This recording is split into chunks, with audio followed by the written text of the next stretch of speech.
many a ship's hold filled with mail bags this time of year, for the Christmas mail is on its way. Thousands and thousands of bags of it. And that means a pile of real work to be done by the Canadian Postal Corps. Handling mail for the Canadian Army, Navy, and Air Force in England is about equivalent to doing the same job for a city the size of Montreal or Liverpool or Detroit. And when Christmas parcels are added to the regular flow, that makes an awful pile of mail.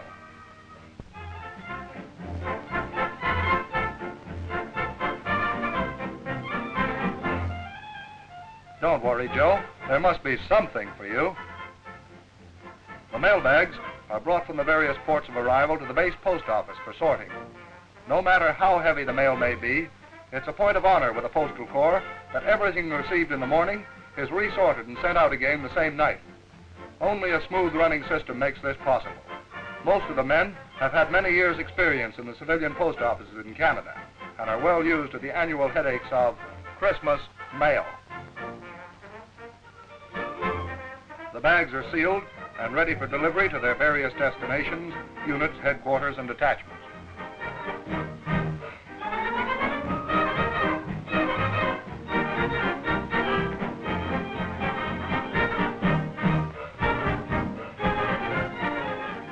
It's a happy day when Santa Claus finally catches up with the troops in the field, because even if there's no snow on the ground, it's still Christmas.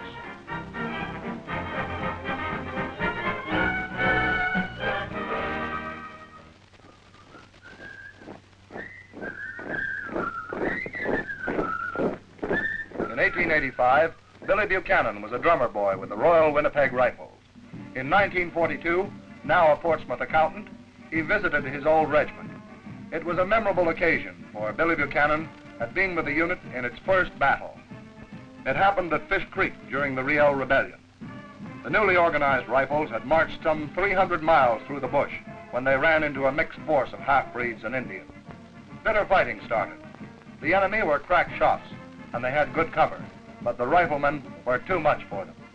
During the action, the 16-year-old drummer boy brought up ammunition to the forward troop with such coolness and nonchalance that he was mentioned in dispatches. After the battle, the enemy prisoners called the Rifles the Little Black Devils from their toughness and their dark green uniforms. And it was the littlest and the blackest devil of them all who drummed them on to victory and set them marching down the years of Canadian history. And they're always pitching the snow just like the soldier man.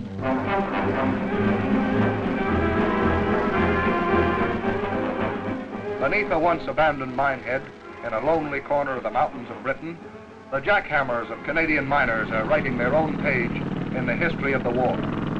A small detachment of Royal Canadian Engineers doing exploratory diamond drilling have made rich discoveries of an ore vital to war production.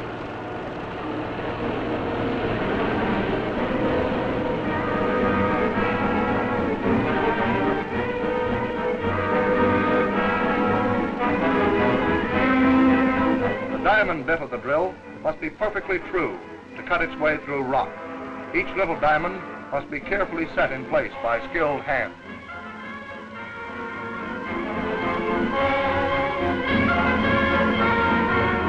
Working hundreds of feet underground, these men are doing a wonderful job in bolstering production. There are other RCE detachments doing similar work in old mines all over Great Britain. The sappers do the exploratory work and get the mine into production, then turn it over to civilian miners to carry on.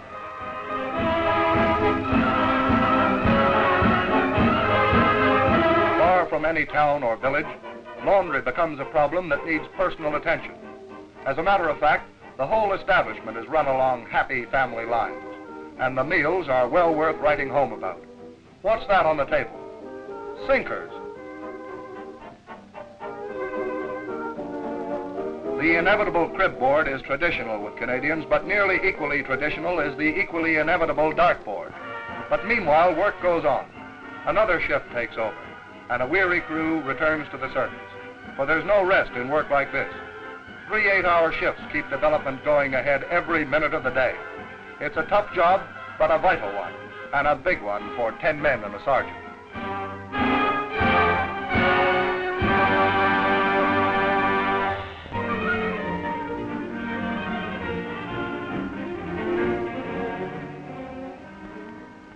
Eyes front, and the graduating Octo cadets are ready for their final inspection.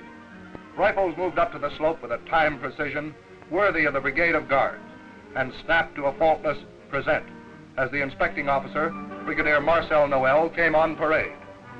Accompanied by Lieutenant Colonel Hodson, commanding the Octo wing at CTS, Brigadier Noel inspected the future officers, appraising their quality with a keen eye. Here are men from every branch of the Canadian Army, and from all corners of the Dominion. Men chosen for their ability and leadership. Here are future leaders of our Army. In one of the lecture halls where they had studied so hard for weeks, the cadets received their certificates from Brigadier Noel.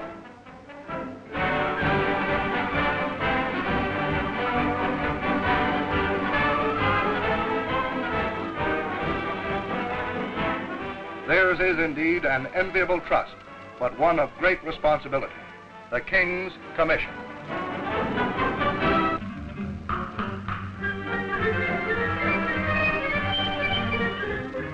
The Quacks are here, the first detachment of the Canadian Women's Army Corps. For the first time in history, Canadian women have been called upon to serve beside their menfolk as soldiers in the Canadian Army. Their job is to release fit men for more active service. Major Sorby, senior Quack officer in England, greets Captain Riley, commanding the detachment. It doesn't take long for the girls to get to work. Most of this draft have been trained as military clerks to relieve pressure on headquarters staffs.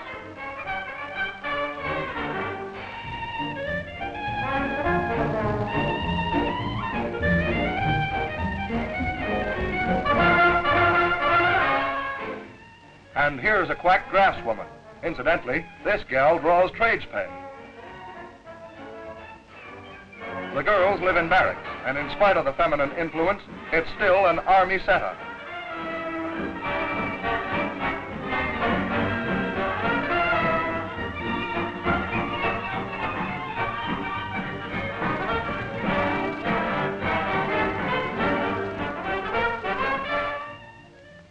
Home was never like this.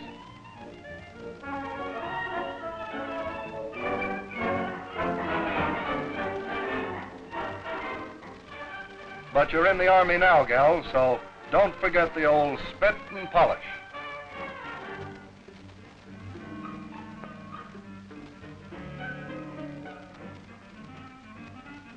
Good night.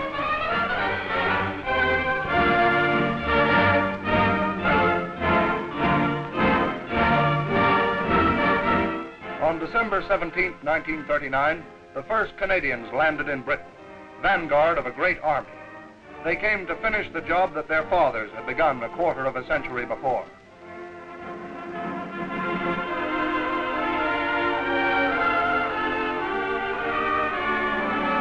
In June 1940 came the first call to action.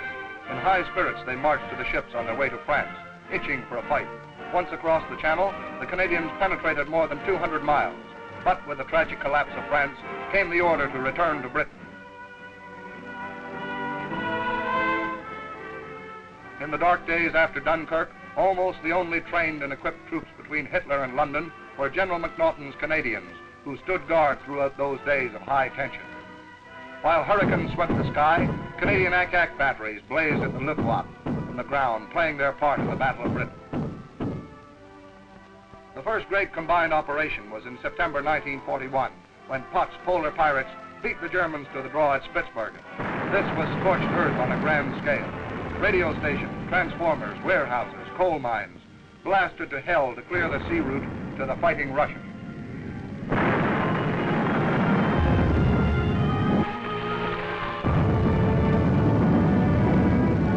The Dieppe raid was part of the battle plan now unfolding in the Mediterranean area.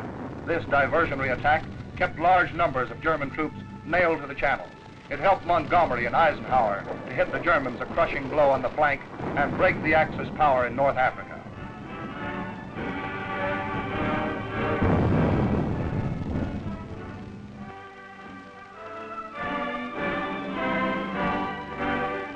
In the solemn quietness of Brookwood Cemetery, Canadians who fought for freedom at Dieppe were laid to rest. These men will be avenged. And now the Canadians are preparing to rip through the Huns when the Allied War Council gives the signal for the cross-channel dash on the road to Berlin. The Canadians are ready. 0 hour is coming.